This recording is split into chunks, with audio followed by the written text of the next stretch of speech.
मैं भिड़े गुरुजी का बहुत आभारी हूं।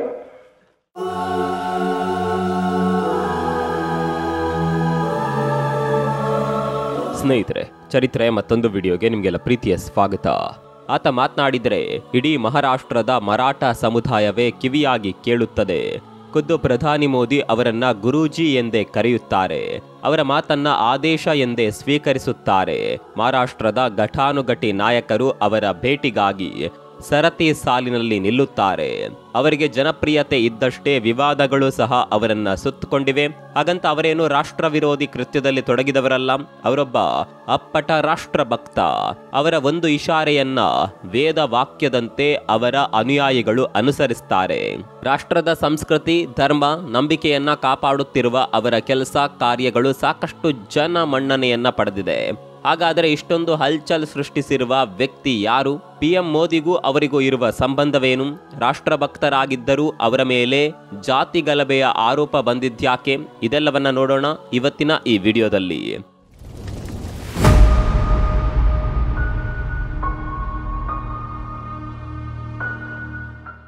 ಸಣಕಲು ಶರೀರ, ಗೋಧಿ ಬಣ್ಣದ ಮೊಗದಲ್ಲಿ ದಪ್ಪ ಹುರಿಯಾದ ಬಿಳಿ ಮೀಸೆ, ಮುಖದಲ್ಲಿ ರಾಜನ ಕಳೆ, ಹಣೆಯಲ್ಲೊಂದು ಅಷ್ಟಗಂಧದ ಕೇಸರಿ ತಿಲಕ.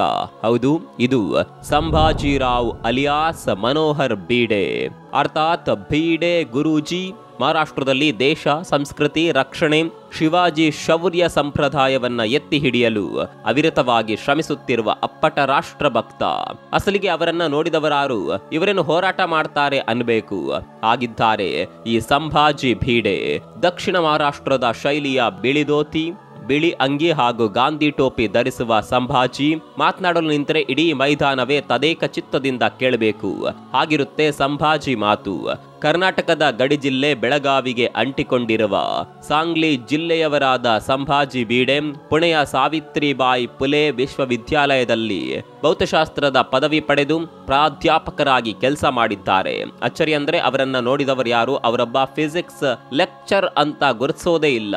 ಹಾಗಿದೆ ಅವರ ಸರಳ ಜೀವನ. ಸದಾ ಶುದ್ಧ ಶ್ವೇತ ವಸ್ತ್ರ ಧರಿಸುವ ಅವರು ಹವಾಯಿ ಚಪ್ಪಲ್ ಧರಿಸಿಯೇ ಓಡಾಡ್ತಾರೆ. ಅಂದಹಾಗೆ ಬೀಡೆ ಮೂಲತಃ ರಾಷ್ಟ್ರೀಯ ಸ್ವಯಂ ಸೇವಕ ಸಂಘದ ಪೂರ್ಣಕಾಲಿಕ ಪ್ರಚಾರಕರಾಗಿದ್ದವರು. ಆದರೆ ಕಾಲಾಂತರದಲ್ಲಿ ಸಂಘದಿಂದ ದೂರ ಸರಿದು ತಮ್ಮದೇ ಶಿವ ಪ್ರತಿಷ್ಠಾನ ಹಿಂದೂಸ್ತಾನ ಎನ್ನುವ ಸಂಘಟನೆಯನ್ನ ಹುಟ್ಟುಹಾಕಿ ಮುನ್ನಡೆಸುತ್ತಿದ್ದಾರೆ. ಅಪ್ಪಟ ಹಿಂದುತ್ವವಾದಿಯಾಗಿರುವ ಬೀಡೆ ತಮ್ಮ ಅನುಯಾಯಿ ಬಳಗದಲ್ಲಿ ಬೀಡೆ ಗುರೂಜಿ, ದಾದಾ ಎಂದೇ ಖ್ಯಾತರಾಗಿದ್ದಾರೆ. ಹಿಂದೂ ಸಂಸ್ಕೃತಿ ರಕ್ಷಣೆ, ಧರ್ಮ ಕಾರ್ಯ, ಶಿವರಾಯನ ಶಕ್ತಿ ಶೌರ್ಯವನ್ನ ಪ್ರಚುರಪಡಿಸಲು ಸಂಭಾಜಿ ಪಡೆ ಮಹಾರಾಷ್ಟ್ರದಲ್ಲಿ ಹಗಲಿರುಳು ದುಡಿಯುತ್ತಿದೆ. ದೀನದಲಿತರ ಅನಾಥ ಸೇವೆ, ಹೀಗೆ ಸಮಾಜಮುಖಿ ಕಾರ್ಯದಲ್ಲೂ ಶಿವ ಪ್ರತಿಷ್ಠಾನ ತನ್ನನ್ನ ತೊಡಗಿಸಿಕೊಂಡಿದೆ. ಸ್ನೇಹಿತರೆ, ನೋಡಲು ತೇಟ್ ಒಬ್ಬ ಸಾಮಾನ್ಯ ವ್ಯಕ್ತಿಯಂತೆ ಕಂಡುಬರುವ ಸಂಭಾಜಿ ಬೀಡೆ ಹೋರಾಟದ ಅಖಾಡಕ್ಕಿಳಿದರೆ ಖುದ್ದು ಸರ್ಕಾರಗಳೇ ನಡುಗಬೇಕು. ಮಹಾರಾಷ್ಟ್ರದಲ್ಲಿ ಹಾಗಿದೆ ಅವರ ವರ್ಚಸ್ಸು. ನಿಮ್ಗೊತ್ತಿರಲಿ, ಪ್ರಧಾನಿ ಮೋದಿ ಕೂಡ ಸಂಭಾಜಿ ಬೀಡೆ ಅವರ ಮಾತುಗಳಿಗೆ ತಲೆದೂಗ್ತಾರೆ. ಬೀಡೆ ಅವರನ್ನ ಗುರೂಜಿ ಎಂದೇ ಸಂಬೋಧಿಸುವ PM ಮೋದಿ ಈ ಹಿಂದೆ ಮಹಾರಾಷ್ಟ್ರಕ್ಕೆ ಭೇಟಿ ನೀಡಿದ್ದ ಸಂದರ್ಭದಲ್ಲಿ ಹಲವು ಬಾರಿ ಅವರನ್ನ ಭೇಟಿಯಾಗಿದ್ದಾರೆ.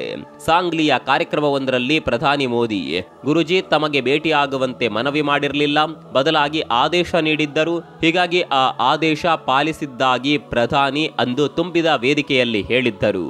ಇದು ಬೀಡೆ ಗುರೂಜಿ ಬಗ್ಗೆ ಮೋದಿಯವರು ಹೊಂದಿರುವ ಗೌರವ ಎನ್ನಲಾಗಿದೆ. ಪ್ರಧಾನಿ ಮೋದಿ ಸ್ವತಂತ್ರೋತ್ಸವದ ಸಂದರ್ಭದಲ್ಲಿ ದೆಹಲಿಯ ಕೆಂಪುಕೋಟೆಯ ಮೇಲೆ ಮಾಡಿದ ಭಾಷಣದ ವೇಳೆ ಭಗವಾ ಪೇಟ ಧರಿಸಿದ್ದರು. ಬೀಡೆಯವರ ಮಾರ್ಗದರ್ಶನದಂತೆ ಈ ಭಗವಾ ಪೇಟ ಧರಿಸಲಾಗಿತ್ತು ಅಂತ ಹೇಳಲಾಗುತ್ತೆ. ಅಷ್ಟರ ಮಟ್ಟಿಗೆ ಸಂಭಾಜಿರಾವ್ PM ಮೇಲೆ ಪ್ರಭಾವ ಹೊಂದುವ ವ್ಯಕ್ತಿತ್ವ ಹೊಂದಿದ್ದಾರೆ. 2014ರ ಲೋಕಸಭಾ ಚುನಾವಣೆಯ ಪ್ರಚಾರದ ಸಂದರ್ಭದಲ್ಲಿಯೂ ಬೀಡೆ ಗುರೂಜಿ ಮೋದಿ ಅವರೊಂದಿಗೆ ಕಾಣಿಸಿಕೊಂಡಿದ್ದರು. ಹೆಲಿಪ್ಯಾಡ್ಗೆ ಏಕಾಏಕಿ ನುಗ್ಗಿದ್ದ ಈ ಕೃಷಾದೇಹಿ ಗುರೂಜಿ ಅವರ ಫೋಟೋ ಆಗಿನ ಸಂದರ್ಭದಲ್ಲಿ ಸಾಕಷ್ಟು ವೈರಲ್ ಆಗಿತ್ತು. ಇನ್ನು ಕೇವಲ ಮೋದಿಯಷ್ಟೇ ಅಲ್ಲ, ಖುದ್ದು ಶಿವಸೇನಾ ಮುಖ್ಯಸ್ಥ ಉದ್ಧವ್ ಠಾಕ್ರೆ, CM ದೇವೇಂದ್ರ ಫಡ್ನವೀಸ್, DCMಗಳಾದ ಏಕನಾಥ್ ಶಿಂದೆ, ಅಜಿತ್ ದಾದಾ ಪವಾರ್ ಸೇರಿದಂತೆ ಬಹುತೇಕ ಮಹಾರಾಷ್ಟ್ರದ ನಾಯಕರು ಬೀಡೆ ಅವರ ಸಂಪರ್ಕದಲ್ಲಿದ್ದಾರೆ. ಹಲವು ವಿಚಾರಗಳಲ್ಲಿ ಈ ನಾಯಕರು ಬೀಡೆ ಅವರಿಂದ ಮಾರ್ಗದರ್ಶನ ಪಡಿತಾರೆ. ಸ್ನೇಹಿತರೆ, ನಿಮ್ಗೆ ಗೊತ್ತಿರಲಿ, ಕಳೆದ 7-8 ವರ್ಷಗಳಿಂದ ಮಹಾರಾಷ್ಟ್ರದಲ್ಲಿ ಪ್ರಬಲ ವರ್ಗ ಎಂದು ಗುರುತಿಸಿಕೊಂಡಿರುವ ಶಿವಾಜಿ ಮರಾಠ ಸಮುದಾಯ ಒಬಿಸಿ ಅಡಿ ಮೀಸಲಾತಿ ಬಯಸುತ್ತಿದೆ. ಇದಕ್ಕಾಗಿ ದೊಡ್ಡ ಮಟ್ಟದ ರ್ಯಾಲಿಗಳು, ಹೋರಾಟಗಳು, ಪ್ರತಿಭಟನೆಗಳು ನಡೆದಿದ್ದವು. ಆದರೆ ಈ ವಿಚಾರದಲ್ಲಿ ಭೀಡೆ ಗುರೂಜಿ ಮರಾಠ ಸಮುದಾಯಕ್ಕೆ ವ್ಯತಿರಿಕ್ತವಾಗಿ ಅಭಿಪ್ರಾಯ ವ್ಯಕ್ತಪಡಿಸಿದ್ದರು. ಮರಾಠರು ಮೀಸಲಾತಿಗಾಗಿ ಹೊಡೆದಾಡಬಾರದು, ಮೀಸಲಾತಿಗಿಂತ ದೇಶ ಆಳಲು ಚಿತ್ತ ನೆಡಬೇಕು ಅನ್ನೋದು ಗುರೂಜಿಯವರ ವಾದವಾಗಿತ್ತು. ಶಿವಾಜಿ ಮಹಾರಾಜರನ್ನ ಪ್ರಬಲ ಪ್ರೇರಣೆಯಾಗಿ ಇಟ್ಕೊಂಡಿರುವ ಭೀಡೆ ಗುರೂಜಿಯವರ ಈ ಮಾತುಗಳು ಸಾಕಷ್ಟು ವಿವಾದ ಎಬ್ಬಿಸಿದ್ದವು. ಮರಾಠ ಸಮುದಾಯದಲ್ಲಿ ಆರ್ಥಿಕವಾಗಿ, ಸಾಮಾಜಿಕವಾಗಿ ಸಾಕಷ್ಟು ಹಿಂದುಳಿದ ಸ್ಥಿತಿ ಇದೆ. ಹೀಗಾಗಿ ಭೀಡೆ ಹೀಗೆ ಅಪ್ರಬುದ್ಧರಂತೆ ಮಾತನಾಡಬಾರದು ಅಂತ ಅನೇಕ ಹೋರಾಟಗಾರರು ಅವರ ವಿರುದ್ಧ ರೊಚ್ಚಿಗೆದ್ದಿದ್ದರು. ಕೆಲವೊಮ್ಮೆ ಮೇಲ್ವರ್ಗದ ಪ್ರತಿನಿಧಿಯಂತೆ ಮಾತನಾಡುವ ಭೀಡೆ ಅವರ ಮಾತುಗಳು ಹಲವು ಬಾರಿ ಸಾಕಷ್ಟು ಗೊಂದಲ ಸೃಷ್ಟಿಸಿದ್ದವು. ಇನ್ನು 2018ರಲ್ಲಿ ನಡೆದ ಭೀಮಾ ಕೋರೆಗಾಂವ್ ಗಲಭೆ ಇಡೀ ಮಹಾರಾಷ್ಟ್ರದಲ್ಲೇ ದೊಡ್ಡ ಮಟ್ಟದ ಕಿಡಿ ಹೊತ್ತಿಸಿತ್ತು. ಭೀಮಾ ಕೋರೆಗಾಂವ್ ಯುದ್ಧದ 200ನೇ ವಿಜಯೋತ್ಸವದ ಸಂದರ್ಭದಲ್ಲಿ ಈ ಗಲಭೆ ಸಂಭವಿಸಿತ್ತು. ಪುಣೆ ಹಾಗೂ ಮುಂಬೈ ಮಹಾನಗರ ಸೇರಿದಂತೆ ಮಹಾರಾಷ್ಟ್ರದ ಹಲವೆಡೆ ಸಂಭವಿಸಿದ್ದ ಈ ಹಿಂಸಾಚಾರದಲ್ಲಿ 2 ಮೃತಪಟ್ಟು ನೂರಾರು ಜನರು ಗಾಯಗೊಂಡಿದ್ದರು.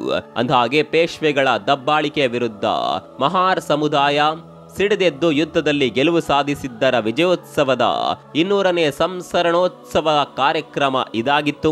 ಆದರೆ ವಿಜಯೋತ್ಸವದ ಈ ಜಾಥಾ ದಲಿತ ಹಾಗೂ ಮರಾಠ ಗುಂಪುಗಳ ಘರ್ಷಣೆಗೆ ನಾಂದಿ ಹಾಡಿತ್ತು. ನೋಡುತ್ತಿದ್ದಂತೆ ಈ ಸಣ್ಣ ಹಿಂಸಾಚಾರ ಜಾತಿ ಗಲಭೆಯಾಗಿ ರೂಪು ಪಡೆದಿತ್ತು. ಸಣ್ಣದಾಗಿ ಆರಂಭಗೊಂಡಿದ್ದ ಜಗಳ ದೊಡ್ಡ ಮಟ್ಟದಲ್ಲಿ ಪ್ರಭಾವ ಬೀರಿತ್ತು. ವಿಜಯೋತ್ಸವದಲ್ಲಿ ಕಾಣಿಸಿಕೊಂಡ ಕಲ್ಲು ತೂರಾಟ ಘಟನೆ ಹಿಂಸಾಚಾರಕ್ಕೆ ತಿರುಗಿತ್ತು. ವಿಚಿತ್ರ ಅಂದ್ರೆ ಈ ಪ್ರಕರಣದಲ್ಲಿ ಮೊದಲ ಬಾರಿಗೆ ಸಂಭಾಜಿ ಭೀಡೆ ವಿರುದ್ಧ ದೊಡ್ಡ ಮಟ್ಟದ ಆರೋಪ ಕೇಳಿ ಬಂದಿತ್ತು. ಈ ವಿಜಯೋತ್ಸವ ಕಾರ್ಯಕ್ರಮದಲ್ಲಿ ಭೀಡೆ ಹಿಂಸಾಚಾರವನ್ನ ಪ್ರಚೋದಿಸಿ ಮಾತನಾಡಿದ್ದಾರೆ ಅಂತ ಬಹುಜನ ಮಹಾಸಂಘದ ಅಧ್ಯಕ್ಷ ಪ್ರಕಾಶ್ ಅಂಬೇಡ್ಕರ್ ಆರೋಪಿಸಿ ದೂರು ನೀಡಿದ್ದರು. ಅಲ್ಲದೆ ಪುಣೆಯಲ್ಲಿ ಎಫ್ಐಆರ್ ಕೂಡ ದಾಖಲಾಗಿತ್ತು. ಇದು ಒಂದು ರೀತಿಯಲ್ಲಿ ಎಡಪಂಥ ಹಾಗೂ ಬಲಪಂಥೀಯ ಶಕ್ತಿಗಳ ನಡುವಿನ ಗುದ್ದಾಟದ ವಿಷಯವಾಗಿ ಮಾರ್ಪಾಡಾಗಿತ್ತು. ಈ ಭೀಮಾ ಕೋರೆಗಾಂವ್ ಪ್ರಕರಣದಲ್ಲಿ ಪ್ರಮುಖವಾಗಿ ಸರಿಸುಮಾರು 16 ಆರೋಪಿಗಳನ್ನ ಬಂಧಿಸಿ 3 ಆರೋಪ ಪಟ್ಟಿ ಸಲ್ಲಿಸಲಾಗಿತ್ತು. ಆಯಾಯ ಊರುಗಳಲ್ಲಿ ನಡೆದ ಹಿಂಸಾಚಾರಕ್ಕೆ ಅನುಗುಣವಾಗಿ ಪ್ರತ್ಯೇಕ ಎಫ್ಐಆರ್ ದಾಖಲಿಸಲಾಗಿತ್ತು. ಈ ಘಟನೆ ಸಂದರ್ಭದಲ್ಲಿ ತಮ್ಮ ಮೇಲೆ ಬಂದ ಆರೋಪಗಳಿಗೆ ಖುದ್ದು ಭೀಡೆ ಗುರೂಜಿ ಸ್ಪಷ್ಟನೆ ನೀಡಿದ್ದರು. ಕಳೆದ 2.5 ವರ್ಷಗಳಿಂದ ತಾನು ಭೀಮಾ ಕೋರೆಗಾಂವ್ ಪ್ರದೇಶಕ್ಕೆ ಭೇಟಿಯೇ ನೀಡಿಲ್ಲ. ಈ ಪ್ರಕರಣದಲ್ಲಿ ನಾನು ತಪ್ಪಿತಸ್ಥನೆಂದು ಭಾವಿಸಿದರೆ ತಮಗೆ ಮರಣದಂಡನೆ ನೀಡಿ ಹೀಗಂತ ಭೀಡೆ ಗುರೂಜಿ ಸ್ಪಷ್ಟವಾಗಿ ಹೇಳಿದ್ದರು. ಅಲ್ಲದೆ ತಮ್ಮ ಮೇಲಿನ ಆರೋಪಕ್ಕೆ ಕೃಷ್ಣನ ಶಮಂತಕ ಮಣಿಯ ಕಳ್ಳತನದ ದೃಷ್ಟಾಂತವನ್ನ ವಿವರಿಸಿದ್ದರು. ಶ್ರೀಕೃಷ್ಣನ ಮೇಲೂ ಶಮಂತಕ ಮಣಿ ಕಳುವಿನ ಅಪವಾದ ಬಂದಿತ್ತು. ನಂತರ ಅದು ಸುಳ್ಳು ಎಂದು ಸಾಬೀತಾಯಿತು. ಅದೇ ರೀತಿ ಈಗ ನನ್ನ ಮೇಲೂ ಆಪಾದನೆಗಳು ಬಂದಿವೆ. ಸೂಕ್ತ ತನಿಖೆಯ ಬಳಿಕ ಅವೆಲ್ಲ ಸುಳ್ಳು ಎಂಬುದು ರುಜುವಾತಾಗಲಿದೆ ಅಂತ ಸಂಭಾಜಿ ಭೀಡೆ ಅಂದು ನುಡಿದಿದ್ದರು. ಅದರಂತೆ ಭೀಡೆ ಗುರೂಜಿ ವಿರುದ್ಧದ ಪ್ರಕರಣಕ್ಕೆ ಸರಿಯಾದ ಸಾಕ್ಷ್ಯಾಧಾರಗಳ ಕೊರತೆ ಕಾಡಿತು. ಹೀಗಾಗಿ ಇದರಿಂದ ಸಂಭಾಜಿ ಅವರ ನಡೆಗೆ ಯಾವುದೇ ಚ್ಯುತಿ ಬರಲಿಲ್ಲ. ಇನ್ನು ಸಂಭಾಜಿ ಭೀಡೆ ಸಮಾಜವನ್ನ ಒಡೆಯುವ ಘಟನೆಗಳ ವಿರುದ್ಧ ಸದಾ ಸಿಡಿದೇಳುತ್ತಾರೆ. ಅವುಗಳನ್ನ ಸಾತ್ವಿಕ ಶಕ್ತಿಗಳಿಂದಲೇ ವಿರೋಧಿಸುತ್ತಾರೆ. ಅದು ಕೋರೆಗಾಂವ್ ಘಟನೆ ಇರಬಹುದು, ಅಥವಾ ಮರಾಠಿಗರ ಮೀಸಲಾತಿ ಬೇಡಿಕೆ, ಇಲ್ಲವೇ ಪ್ರತ್ಯೇಕ ಲಿಂಗಾಯತ ಧರ್ಮದ ಬೇಡಿಕೆ ಇರಬಹುದು. ಅವುಗಳೆಲ್ಲವನ್ನ ಭೀಡೆ ಬಹಿರಂಗವಾಗಿಯೇ ವಿರೋಧಿಸುತ್ತಾರೆ. ಇವೆಲ್ಲ ಹಿಂದೂ ಧರ್ಮವನ್ನ ಶಿಥಿಲಗೊಳಿಸುತ್ತವೆ ಅನ್ನುವುದು ಭೀಡೆ ಗುರೂಜಿ ವಾದವಾಗಿದೆ. ಇನ್ನು ಇವಿಷ್ಟೇ ಅಲ್ಲ, 2023ರಲ್ಲಿ ರಾಷ್ಟ್ರಪಿತ ಮಹಾತ್ಮ ಗಾಂಧೀಜಿ ವಿರುದ್ಧ ಸಂಭಾಜಿ ಭೀಡೆ ನೀಡಿದ್ದ ಹೇಳಿಕೆ ಸಾಕಷ್ಟು ವಿವಾದ ಹುಟ್ಟಾಕಿತ್ತು. ಮಹಾತ್ಮ ಗಾಂಧಿಯವರ ತಂದೆ ಮುಸ್ಲಿಂ ಭೂಮಾಲೀಕರಾಗಿದ್ದರು ಅನ್ನುವ ಹೇಳಿಕೆ ಸಾಕಷ್ಟು ಧೂಳೆಬ್ಬಿಸಿತ್ತು. ಈ ಕುರಿತು ಮಹಾರಾಷ್ಟ್ರ ಕಾಂಗ್ರೆಸ್ ಸದಸ್ಯರು ಭೀಡೆ ಗುರೂಜಿ ಬಂಧನಕ್ಕೆ ಆಗ್ರಹಿಸಿದ್ದರು. ಆದರೆ ಆ ಪ್ರಕರಣ ಎದ್ದಷ್ಟೇ ವೇಗದಲ್ಲಿ ತಣ್ಣಗಾಯಿತು. ಇನ್ನು ಇತ್ತೀಚಿನ ದಿನಗಳಲ್ಲಿ ಬಾಂಗ್ಲಾದೇಶದ ಹಿಂದೂಗಳ ಮೇಲಿನ ದೌರ್ಜನ್ಯ ಪ್ರಕರಣದಲ್ಲೂ ಗುರೂಜಿ ತಮ್ಮ ಆಕ್ರೋಶ ಹೊರಹಾಕಿದ್ದರು. ಹಿಂದೂಗಳ ಮೇಲಿನ ಹಲ್ಲೆ ಖಂಡಿಸಿ ಅವರ ನೇತೃತ್ವದಲ್ಲಿ ಸಾಂಗ್ಲಿ, ಕೋಲ್ಹಾಪುರ ಜಿಲ್ಲೆಗಳಲ್ಲಿ ಬಂದ್ ನಡೆಸಲಾಗಿತ್ತು.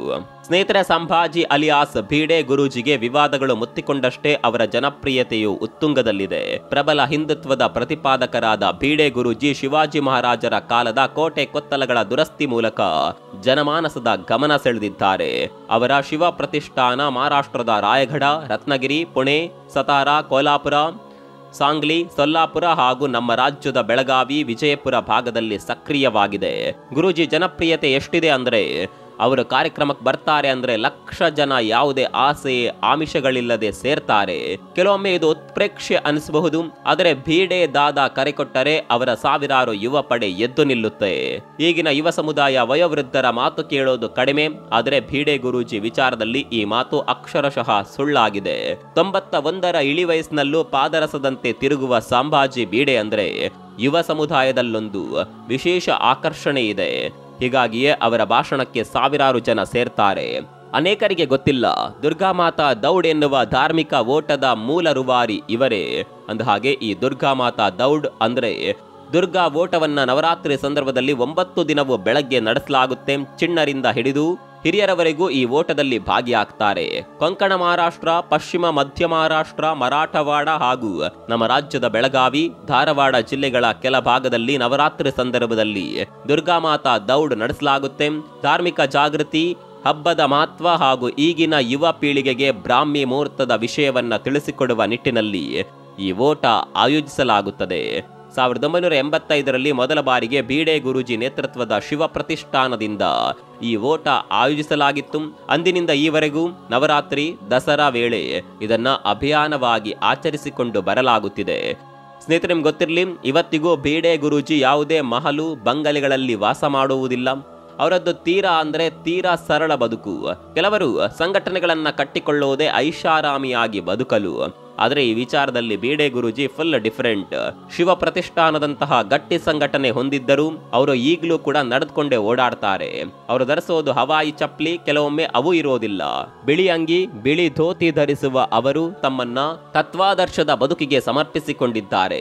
ಒಮ್ಮೊಮ್ಮೆ ಅವರು ದಾರಿಯಲ್ಲಿ ನಡೆದುಕೊಂಡು ಹೋಗಬೇಕಾದ್ರೆ ಅವರನ್ನ ಯಾರು ಗುರುತಿಸೋದೇ ಇಲ್ಲ. ಯಾರೋ ಸಾಮಾನ್ಯ ಕೃಷಿಕ ಅಂದುಕೊಂಡು ಸುಮ್ಮನಾಗ್ತಾರೆ. ಹಾಗಿದೆ ಸಂಭಾಜಿ ಭೀಡೆ ಬದುಕು. ಇಷ್ಟು ಸರಳವಾಗಿ ಬದುಕು ಸಾಗಿಸುತ್ತಿದ್ದರೂ ಅವರ ಹಿಂದುತ್ವದ ಪ್ರತಿಪಾದನೆ ಅದನ್ನ ಬದುಕಿಗೆ ಅಳವಡಿಸಿಕೊಂಡ ರೀತಿ ಬೆರಗು ಹುಟ್ಟಿಸುತ್ತದೆ. ಅವರ ಹೆಸರಿನ ಫೇಸ್ಬುಕ್ ಖಾತೆ ಸೇರಿದಂತೆ ಸೋಷಿಯಲ್ ಮೀಡಿಯಾ ಪ್ಲಾಟ್ಫಾರ್ಮ್ಗಳಲ್ಲಿ ಅವರಿಗೆ ಲಕ್ಷಾಂತರ ಫಾಲೋವರ್ಸ್ ಇದ್ದಾರೆ.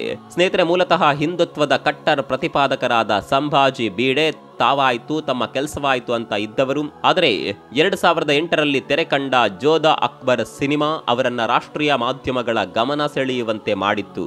ಈ ಸಿನಿಮಾ ಬಿಡುಗಡೆಗೆ ಭೀಡೆ ನೇತೃತ್ವದ ಶಿವ ಪ್ರತಿಷ್ಠಾನ ಭಾರಿ ವಿರೋಧ ವ್ಯಕ್ತಪಡಿಸಿತ್ತು. ಅಲ್ಲದೆ ಪಶ್ಚಿಮ ಮಹಾರಾಷ್ಟ್ರದಲ್ಲಿ ಚಿತ್ರಮಂದಿರಗಳಿಗೆ ನುಗ್ಗಿ ದಾಂಧಲೆ ಎಬ್ಬಿಸಿತ್ತು. ಅಂದಿನಿಂದ ಭೀಡೆ ಯುವ ಪಡೆ ಮಹಾರಾಷ್ಟ್ರದಲ್ಲಿ ಸಂಚಲನ ಸೃಷ್ಟಿಸುತ್ತೆ. ಅವರು ಒಂದು ಇಶಾರೆ ಕೊಟ್ಟರೆ ಸಾಕು, ಸಾವಿರಾರು ಯುವಕರು ಒಂದೆಡೆ ಜಮಾವಣೆಯಾಗ್ತಾರೆ. ಅವರ ರಾಷ್ಟ್ರ ಪ್ರೇಮ, ಧರ್ಮ ಜಾಗೃತಿ, ಶಿಸ್ತಿನ ದಾರ್ಶನಿಕ ಜೀವನ ಲಕ್ಷಾಂತರ ಜನರ ಗಮನ ಸೆಳೆದಿದೆ.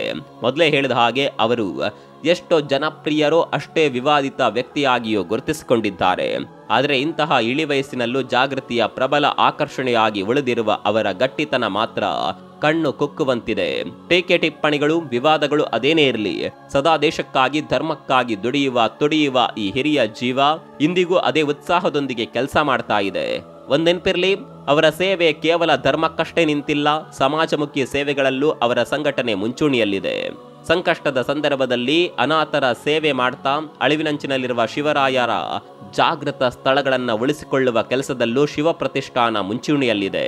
ಟೀಕೆಗಳು ಸಾಯುತ್ತವೆ, ಕೆಲಸ ಉಳಿಯುತ್ತವೆ ಎನ್ನುವಂತೆ ಸಂಭಾಜಿ ಭೀಡೆ ಎನ್ನುವ ಸಾಧಕ ಶಿವ ಪ್ರತಿಷ್ಠಾನದ ಮೂಲಕ ಧರ್ಮ ಹಾಗೂ ಸಮಾಜ ಜಾಗೃತಿಯಲ್ಲಿ ತೊಡಗಿಸಿಕೊಂಡಿದ್ದಾರೆ. ಇವರ ಬಗ್ಗೆ ನಿಮ್ಮ ಅಭಿಪ್ರಾಯವನ್ನು ಕಾಮೆಂಟ್ ಬಾಕ್ಸ್ ನಲ್ಲಿ ಬರೆಯಿರಿ. ಮತ್ತೊಂದು ವಿಡಿಯೋದಲ್ಲಿ ಸಿಗೋಣ. ಅಲ್ಲಿವರೆಗೂ ನಮಸ್ಕಾರ.